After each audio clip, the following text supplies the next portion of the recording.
بسم الله الرحمن الرحيم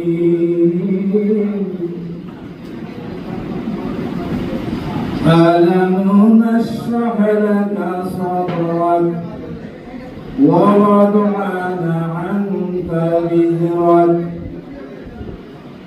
الذي أنقض ظهرك ورفعنا لك ذكرك فإن مع العسر يسرا إن مع العسر يسرا فإذا فرغت فانصب وإلى ربك فارغب।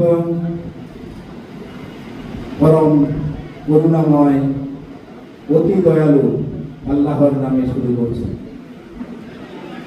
এরশাদ হচ্ছে,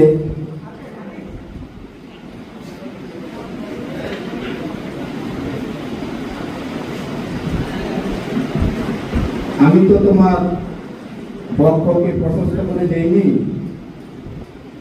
আমি তো তোমার উপর থেকে সেই বোঝা লাঘব করে দিয়েছি যা তোমার মেরুদণ্ডকে ভেঙে দিয়েছিল। আর আমি তোমার আলোচনাকে সুউচ্চ মর্যাদা দিয়েছি। অবশ্যই বিপদ আপদের সাথে সাথে আহাসানি রয়েছে, নিশ্চয়ই দুঃখ কষ্টের পরেই রয়েছে সুখ শান্তি। অতএব যখনই আপনি অবসর পাবেন নফল ইবাদত করবেন আর স্বীয় রবের প্রতি মনোনিবেশ করবেন। আসসালামু আলাইকুম।